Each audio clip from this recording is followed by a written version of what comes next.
Les coses canvien i encara que sembli difícil hem d'intentar que canviïn per millorar. I una de les coses que són més importants i que més ens falten és un instrument de relació entre el món de la creació i els ciutadans, és a dir, els espectadors. Per tant, una fórmula nova, amb una eina nova, en aquest moment és bàsica. A nosaltres ens agrada molt especialment que això surti de Girona, que voldríem que fos la ciutat del teatre.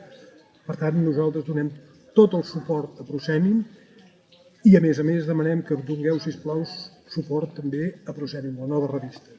Bé, tots sabem que la cultura, diguem-ne, amb la que està caient, necessita mans, necessita com més i millor. I especialment les arts escèniques, diguem-ne, una iniciativa com aquesta, que té amb la comunicació, és molt necessària. Diguem-ne, a part que hi ha un públic potencial enorme, és una eina necessària, comunicar i sentir-nos tots en el mateix barco.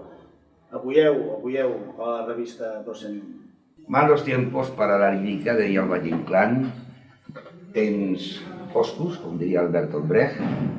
En aquests moments en què la cultura està tan sacsejada i que es confon tant l'oci amb la cultura, qualsevol mitjà de comunicació que ens permeti a tots plegats aprofundir, ampliar i guanyar un espai vital que ens interessa a tots, els que fem i ens dediquem a les arts escèniques i a la gent que les rep, perquè és un aliment espiritual.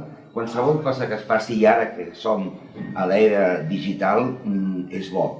I en un moment en què tot està tan feble, en què tantes iniciatives tanquen, apoyar una nova iniciativa com aquesta de Proscènim, aquesta revista digital de les arts escèniques, jo diria que no només és recomanable, sinó imprescindible. Espero que el projecte tiri endavant i que sigui una realitat ben aviat.